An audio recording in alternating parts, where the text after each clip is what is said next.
আসসালামু আলাইকুম রহমতুল্লাহ। আলহামদুলিল্লাহ ওয়াসসালাতু ওয়াসসালামু আলা রাসূলিল্লাহ ওয়া বা'দ। সুপ্রিয় সমাজ দর্শক শ্রোতা, আজ আপনাদেরকে জানাবো স্বপ্নের কথা। স্বপ্নে আলেম দেখলে কি হয়, স্বপ্নে বিখ্যাত আলেম দেখলে কি হয়, স্বপ্নে বক্তা দেখলে কি হয়, স্বপ্নে পীর মাশায়েখ দেখলে কি হয়, স্বপ্নে মহাপণ্ডিত ইসলামিক পণ্ডিত দেখলে কি হয়, এই বিষয়গুলো জানানোর জন্য পুরোটা সময় জুড়েই আপনাদের সাথে আছি আমি, মাওলানা কাজী আমিন আত্তাফিম। আপনাদের কোনো প্রশ্ন থাকলে আমাদের কমেন্ট বক্সে প্রশ্ন করতে পারেন। ইনশাআল্লাহ সময় সুযোগ বুঝে উত্তর দেওয়ার চেষ্টা করা হবে, নতুবা পৃথক ভিডিও আকারে আপনাদের প্রশ্ন উত্তরগুলো পেয়ে যেতে পারেন। সম্মানিত দর্শক শ্রোতা, আসুন কথা না বাড়িয়ে সরাসরি আমরা এই বিষয়গুলোতে চলে যাই। স্বপ্নে আলেমকে স্বপ্নে দেখার মানে হলো একটা সূত্র আপনাদের মনের ভিতরে আমি দিয়ে দিতে চাই। এটা হলো যে আলেম দেখা, ভালো আলেম দেখা এটা ভালো স্বপ্ন। এটা সূত্র, এটা মনে রাখবেন। ভালো কোনো আলেম দেখা, মুফাসসির দেখা, মুহাদ্দিস দেখা, ভালো কোনো পীর মাশায়েখ দেখা, শায়েখ দেখা বা ইসলামিক কোনো মানুষকে দেখা, স্কলারকে দেখা, যে কোনো স্কলারকে আপনি দেখলেন, মনে রাখবেন এটা একটা ভালো স্বপ্ন। তবে কিছু বিষয় আছে, এই বিষয়গুলো জেনে রাখা ভালো প্রয়োজন আমি মনে করি। একজন আলেম সাধারণত একজন ডক্টরের মতো। একজন আলেম তিনি মানুষদেরকে পথ দেখান। একজন আলেম একজন ড্রাইভারের মতো, ড্রাইভার যেমন পথ দেখিয়ে নিয়ে যান, ঠিক তেমনিভাবে একজন আলেম কিন্তু মানুষকে পথ দেখিয়ে নিয়ে যান। সেই সুবাদে এই আলেমকে দেখা মানে হচ্ছে আপনার কল্যাণ হতে যাচ্ছে, আপনি ভালো কিছু পেতে যাচ্ছেন। এটা হচ্ছে এমন, আল্লাহ সুবহানাহু ওয়া তাআলা পবিত্র কোরআনে বলেছেন, ওয়াযাক্কির ফাইন্না যিকরা তানফাউল মুমিনিন। লোকদেরকে আপনি উপদেশ দিন, কেননা উপদেশ দেওয়া হয়তো মুমিনের উপকারে আসতে পারে। তা আলেমরাই তো উপদেশ দিবে, উপকার আসবে। সুতরাং আলেমকে দেখা আপনার উপকার আসার সম্ভাবনা আছে। যদি দেখে কোনো আলেম কিচ্ছা কাহিনী বলছে, তাহলে সে ভয় ভীতি মুক্ত থাকবে ইনশাআল্লাহ।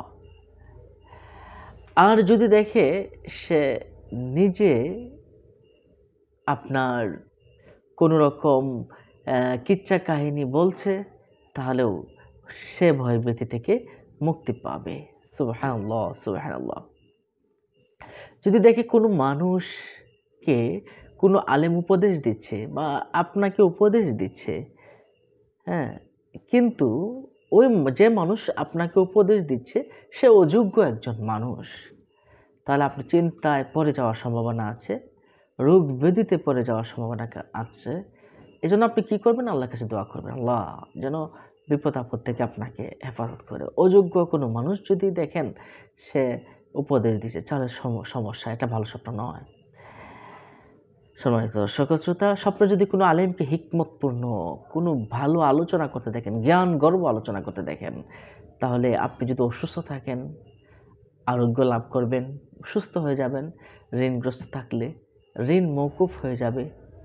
অত্যাচারীর বিরুদ্ধে অত্যাচারিত হতে থাকলে অত্যাচার থেকে মুক্ত হয়ে যাবেন।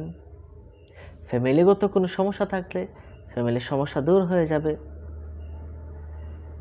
আর আপনি যদি দেখেন কোনো মানুষ বা কোনো আলেম ওলামা অশালীন কথাবার্তা বলছে বা খুব রাগান্বিত অবস্থায় আপনাকে খুব বেশি কাজ করছে, তাহলে আপনি খুবই কঠিন হয়ে যাবে আপনার জীবন। আপনার জীবন খুব কঠিন হয়ে যাবে। আপনি মানুষের কাছে হাসির পাত্র হবেন এবং আপনাকে মানুষ গুরুত্বহীন মনে করবে এবং যাবতীয় সমস্যাগুলোতে আস্তে আস্তে পড়ে যাবেন। এজন্য আলেম ওলামাকে যদি আপনি আপনার প্রতি বিরক্ত দেখেন, তাহলে আপনি সাবধান হয়ে যাবেন, আল্লাহর কাছে তওবা করবেন, আল্লাহ তুমি আমাকে ক্ষমা করে দাও, বিপদ আপদ থেকে মুক্ত রাখো। এই বিষয়গুলো কিন্তু আপনাকে করা প্রয়োজন। সুতরাং আপনাকে যে বিষয়টা মনে রাখতে হবে, বুঝতে হবে, আলেম ওলামা যদি হাসি খুশি অবস্থায় দেখেন, নিঃসন্দেহে এটা আপনার জন্য মঙ্গলজনক, কল্যাণকর। আর রাগান্বিত অবস্থা দেখলে এটা কোনো অবস্থাতেই কল্যাণকর নয়।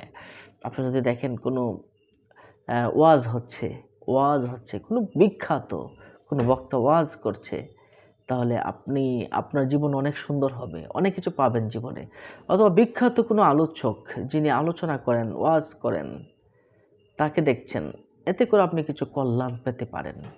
যত আমলদার ওয়াজিকে দেখবেন তত ভালো, যত বেশি আমলদার আলেমকে দেখবেন তত বেশি ভালো। আর যত বেশি আপনি বদকার আলেমকে দেখবেন, এটা খারাপ বলবো না, তবে ততটা ভালো নয় যতটা ভালো আলেমকে দেখলে যতটা ভালো হয়।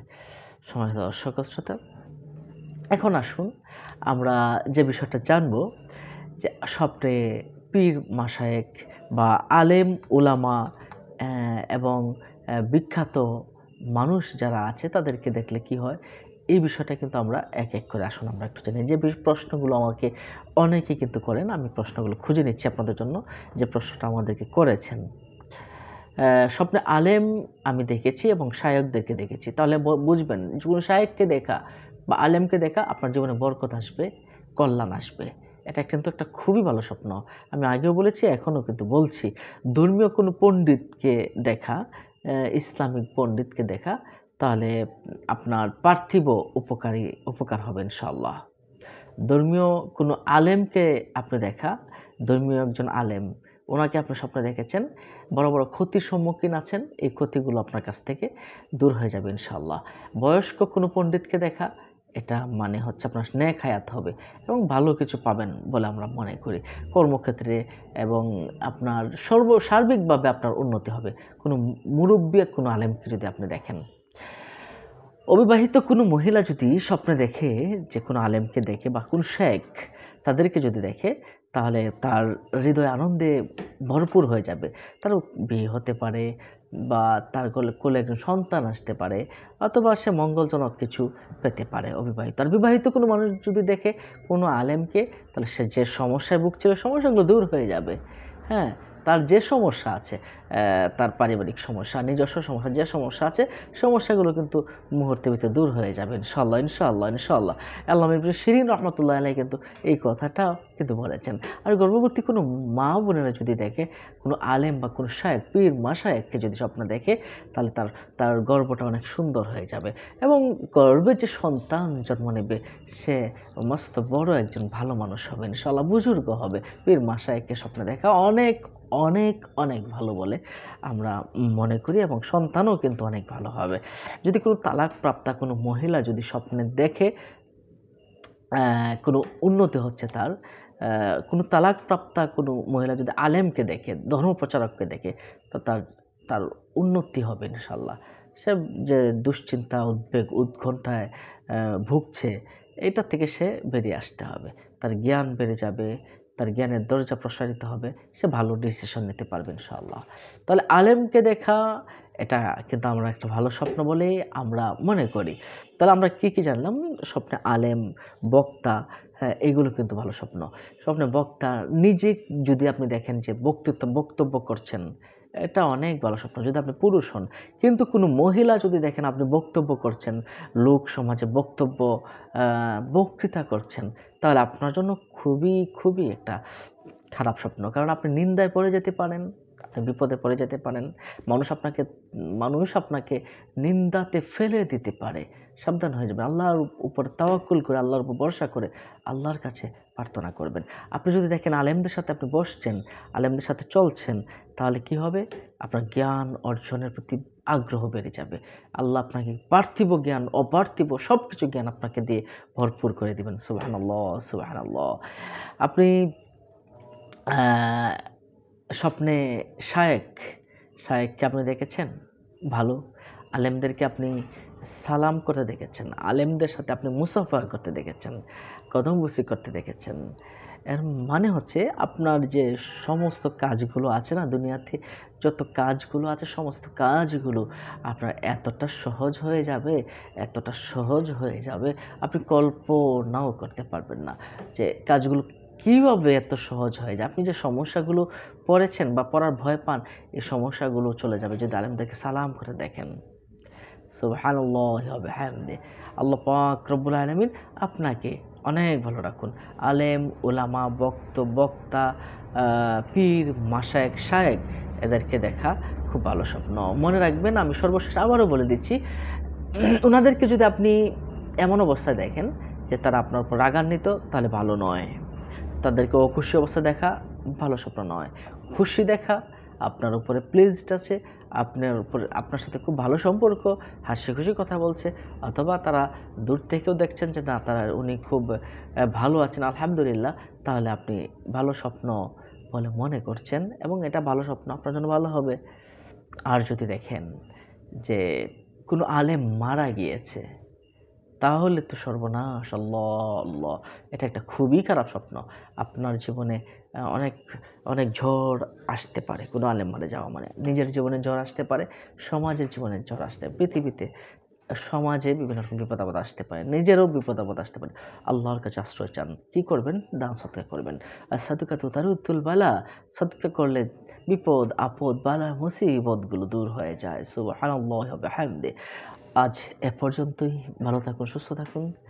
দেখা হবে পরবর্তী ভিডিওতে। অন্য মুমিন মুসলমান ভাইকে জানাতে শেয়ার করে দিতে পারেন।